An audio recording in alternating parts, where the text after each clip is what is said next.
निरंकुश है और शिक्षा इसके एजेंडा में है नहीं। हम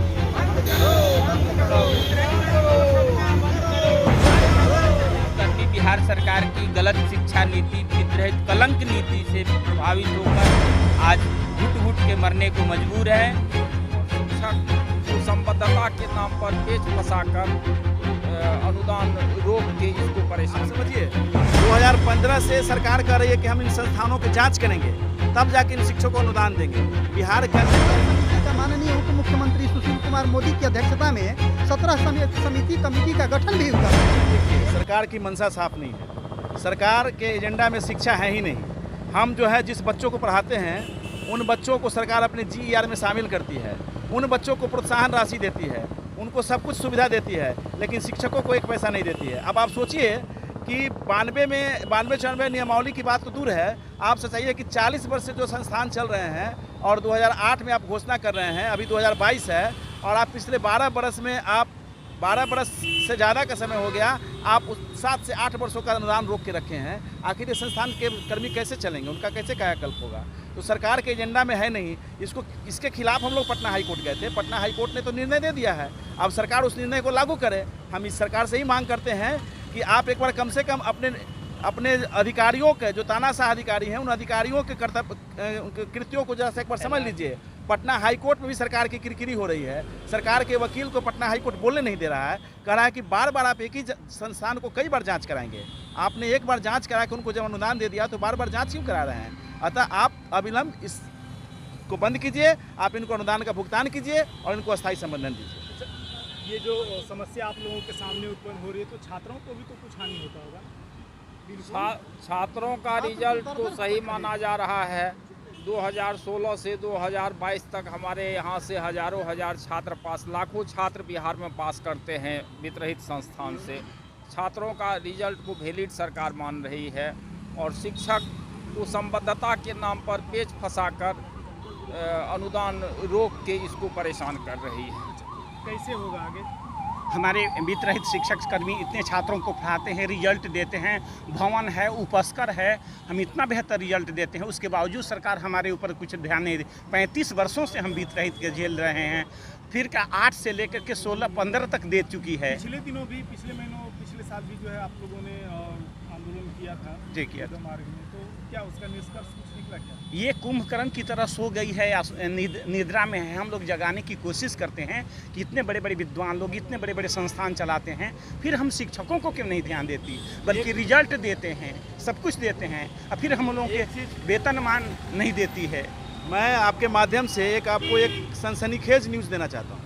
आप समझिए, 2015 से सरकार कह रही है कि हम इन संस्थानों की जाँच करेंगे, तब जाके इन शिक्षकों को अनुदान देंगे। बिहार कैबिनेट का ये निर्णय है कि जो संस्थान से जो बच्चे पास करेंगे, कॉलेज से जो बच्चे पास करेंगे, उसके परीक्षा फल के आधार पर आपको अनुदान देंगे। ठीक है, तो 15 से अनुदान हम तब देंगे जब आपकी जांच कर देंगे।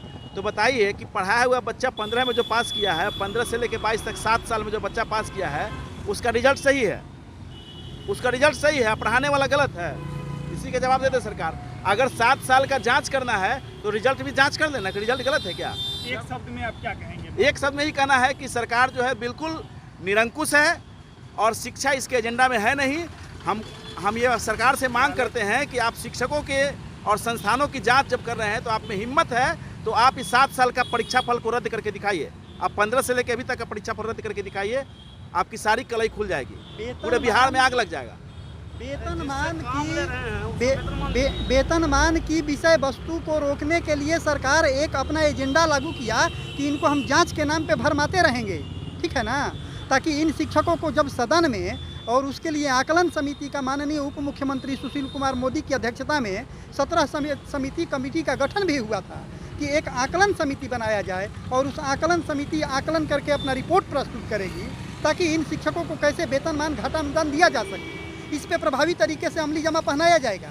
लेकिन सरकार को तो कुछ करना नहीं है। सरकार एक जानबूझकर एक तौर तरीके में फंसा दी कि आप जांच कराते रहिए, उलझते रहिए और हमको पैसा भी नहीं देना पड़ेगा।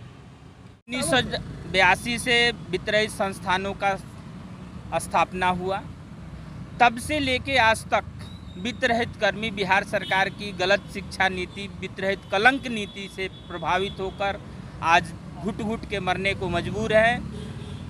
नीतीश सरकार ने 2008 से अनुदान की घोषणा की और वह अनुदान पहली बार 2010-12 के समय में निर्गत किया गया और तब से 2012-14 तक का अनुदान निर्गत किया गया है और 2022 तक का अनुदान अभी तक सरकार अपने पास रखी है और उसको नहीं देने के लिए सरकार वित्त रहित संस्थानों पर संबद्धता नए सिरे से, जबकि बिहार विद्यालय परीक्षा समिति में इंटर काउंसिल का निरसन 2007 में हुआ, बावजूद यहाँ के वित्त रहित जो भी कर्मी हैं उनका अनुदान लंबित रखा गया है 7-8 वर्षों से।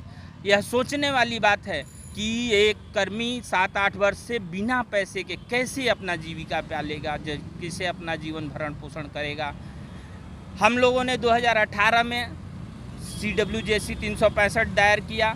उसके बाद आज 12 तारीख को निर्णय आया कि जो भी महाविद्यालय बिहार विद्यालय परीक्षा समिति से संबद्ध है उनकी संबद्धता IGT बहाल रखा जाए, जबकि उसमें से 138 विद्यालयों को बिहार ने नामांकन से वंचित कर दिया, जिसको तत्काल संज्ञान में लेते हुए हाई कोर्ट के जज संजीव कुमार शर्मा जी ने तत्काल न्याय को दिया और कहा कि इन सभी महाविद्यालयों को UFSS पोर्टल से जोड़ा जाए।